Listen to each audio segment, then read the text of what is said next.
Hi, I'm Nafisa Nazir. And I'm Leah Horick. And we are Sustainability Ambassadors at Southwestern University.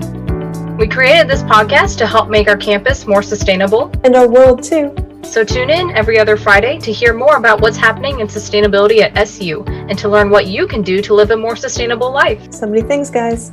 Thanks for listening. And stay sustainable.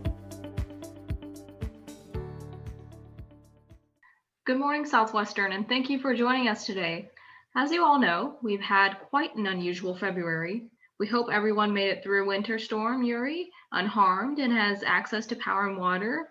Now, usually we don't focus on current events on this show, but given the relevance of last week's Snowpocalypse to our listeners, its implications for sustainability in Texas, and the political squabbling it's led to, we'd like to take today's show and break things down for you. So, Nafisa, we know climate change brings extreme heat, but what about extreme cold? Well, scientists say there is evidence that the rapid heating of the Arctic is weakening the polar jet stream, the narrow, fast-moving air current near the Arctic Circle. This could allow frigid air from the North Pole to reach much further south, causing winter weather in places that we don't normally experience it. There has actually been an uptick in winter storms in the northeastern U.S. in the decade leading up to 2018. Which scientists argue is a symptom of heating in the Arctic. Yeah, not just in the Northeast, as we found out. So basically, climate change does what the name suggests. It changes the climate. So overall, the Earth may be warming. That's why we said global warming. But the warming has different effects in different places and at different times. So like it makes our summers longer and hotter. But by warming the Arctic and weakening the polar jet stream, it also has the potential to give us 6 inches of snow in Texas. Yeah. Exactly. And that has real consequences. As we saw last week in Texas, our infrastructure isn't really built for extreme cold. Homes in Texas aren't well insulated because they're designed to stay cool in the summer, so they need more energy to stay warm. Mm-hmm. And our power and water infrastructure isn't insulated against the cold either. That led to power plants shutting down when they were needed most. Burst pipes, boil water noises. Millions of people were without power, had to boil water to drink, and had their homes flooded by burst pipes. Yeah, our boss, Veronica, actually had her apartment flooded. Yeah, I remember. Her walls are getting fixed right now. And so just to kind of break down what went wrong. So according to the Electric Reliability Council of Texas, or ERCOT, which y'all may have heard of, since everybody is blaming them in the news, electricity demand peaked at 69,000 megawatts on Sunday, which was about 2,000 megawatts over the ERCOT's planned worst-case scenario. Wow. And by Monday morning, more than 30,000 megawatts of power went offline, which is twice the level that ERCOT considers an extreme generator outage. And so all this happened, like you'd think that they would be able to plan for this. And they did, but the ERCOT's worst case scenario didn't anticipate as many downed power plants because the cold was more extreme than they thought it would be. Right. And in addition to power plants going offline because of like instruments freezing and other cold weather related damage in the Permian Basin, where Texas gets most of its natural gas wells and lines froze, and the infrastructure wasn't able to retrieve gas from the ground, which cut production in half. Yeah. You'd think that power plants would still be able to run because they would store gas on site. Well, actually, in Texas, we don't store a lot of gas on site because we're so close to the production site that plants just pull gas from the wells directly. Well, not directly over thousands of miles through pipes, but they don't store it on site really. When supply cut out, so did electricity. And in addition to the decreased supply in the Permian Basin, plants are running out of gas because a lot of gas was going to consumers directly to heat buildings, because in the winter, a lot of buildings in Texas have gas heating systems. And so if people are using gas directly to heat their homes, there's less available to power plants to generate electricity. And then on top of all that, some plants were down for regular winter maintenance because that's when they do maintenance in Texas, because usually Texas winter is pretty mild and you don't need a lot of power. So they schedule their maintenance in the winter to prepare for the summer when we need a lot of power because everybody turns their air conditioners up. So with all of that in combination, more than half of ERCOT's winter generating capacity, or approximately 45 gigawatts, most of it coming from natural gas, was offline during this storm. Wow. And that's really crazy because I don't think anything like this has ever happened before in Texas, right? Not that I'm aware of. In Yeah. 2011, there was a big snowstorm, but it wasn't nearly as bad as this. Yeah. And on top of all that, many streets were impassable and COVID-19 vaccination efforts were disrupted. In Texas, a delivery of more than 400,000 first doses and 330,000 second doses were delayed in anticipation of the bad weather. Ugh. And here we Yeah. are, everybody trying to get the vaccine. Yeah, I know. Yeah. So it wasn't just the electricity that went out, everything went out. Like you Yes. couldn't drive, couldn't get water. Yeah. And so so what went wrong here and how can we do better in the future? Well, I've kind of gone over some of what went wrong. But also, as you may have heard in the news, there's a lot of blame going around. And the Mhm. first thing we can do is to know the facts and place blame where blame is due. Right. So a lot of people have been saying that this is all renewable energy in the wind turbines because the wind turbines froze and it's all their fault.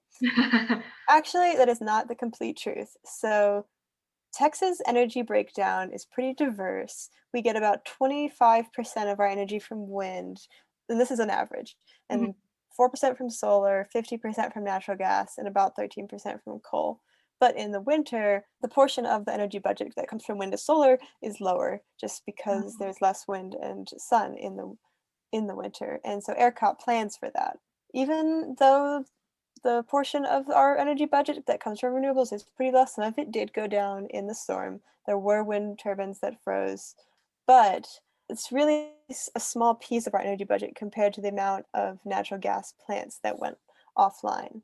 In the northern states where they have winter weather like this more often, Mhm. plants, gas power plants and renewable energy sources are built to withstand this kind of weather.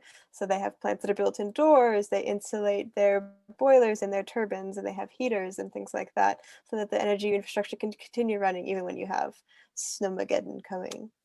But in Texas, since we're used to more of a balmy climate, or at least a boiling hot one in the summer, we don't do that. Yeah. So because we don't do that, our infrastructure just wasn't ready for this storm. Right. Yeah. And so it's estimated that about 80% of our grid capacity, or 6 to 7 gigawatts, could be generated by natural gas, coal, and some nuclear power, just a little bit. So basically, we get a fairly small portion of our energy from renewable energy sources. And during the blackout, we lost roughly 5 times as much power from natural gas as we did from wind. And once plants went down, they were able to restart in the freezing conditions. And as demand for natural gas spiked because everybody was freaking out and losing heat and power, the high prices further disrupted generation as operators who couldn't turn a profit took their plants offline because they Oh, were be running at a loss. yeah. Um, so I mean that makes you kind of frustrated, but also like it kind of makes sense. Like you can't really expect them to pay Right. for the production. Yeah. We should really have a system that doesn't have that situation built into it. And just to put this in a bigger picture for y'all, this isn't just a Texas problem. Across the United States, aging infrastructure built for a stable climate that no longer exists threatens communities. And the repairs needed for many of the country's 90,000 dams alone could reach as high as $70 billion. Damn, that's a lot. It's funny because I worked with the TCEQ last summer, and there was a dam safety division, and there were lots of jokes made about dam safety. Oh. More than 60,000 miles of roads and bridges in coastal floodplains are also vulnerable to extreme storms and hurricanes, and inland flooding could also threaten at least 2,500 bridges across the country by 2050. That's a lot of bridges. Yeah. On top of all that, almost two-thirds of some 1,500 Superfund sites across the country are in areas with an elevated risk of flooding, storm surge, wildfires, or sea level rise. That is the last place you want water in a Superfund site. Yes. Ugh. Man, and the problem is that we just don't invest in these things. Yeah. Like in Texas, like, okay, so we don't normally have winter storms. So it's like, okay, we're just gonna build this power plant to withstand the regular Texas weather. And like at one point that made sense. Why would you pay to like put a giant coat on your power plant? I know that's not what they do, but just Yeah. and when you don't have snow to deal with. But the problem is that our weather is changing and our climate is changing, Right. and we can't look to the past weather patterns to predict what our Exactly. infrastructure needs are going to be in the future. And then Exactly. this is where environmental justice comes into play because we have tried to incorporate this into every episode. So it's Dr. Robert Bullard, who's also known as the father of environmental justice, and who came to the SU 2 years ago. Ooh, and I met him; he was really cool. He told the New York Times that all of these issues, so race, class, income disparity, climate change, are converging. So as a result, vulnerable groups will suffer the most from the damage caused by climate change. The people whose pipes burst and they can't afford replacements, or they don't have a car to drive to the store and buy water when their faucet went dry, or who live in places that will flood more frequently with extreme weather events and sea level rise, or who live next to the Superfund sites and whose homes could be flooded by toxic water. I mean, and then last week's storm may have shown us what it looks like to live in a world where we can't use the climate of the past as our guide. But when it comes to justice and equity, there's no shortage of examples to look back on and know what not to do. Yeah, definitely. And I guess the key takeaway from all this is, building resilient and sustainable infrastructure will play a pivotal role in creating jobs and creating a clean energy economy. Yeah. And yeah, and upgrading equipment to withstand temperatures and other changes, such as providing incentive for customers of natural gas companies to conserve power or switch to smart appliances, can help avoid disasters such as the one we've seen this past week.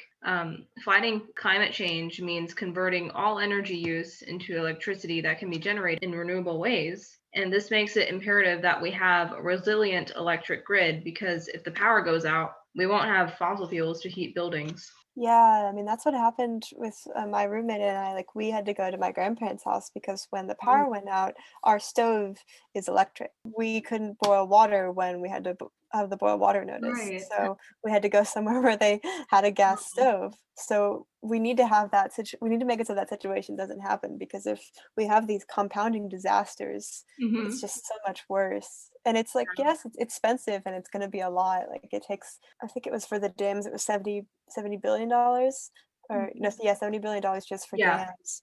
But if we don't make that investment up front, we're going to pay for it down the line, and exactly. the most vulnerable of us are going to pay for it down the line.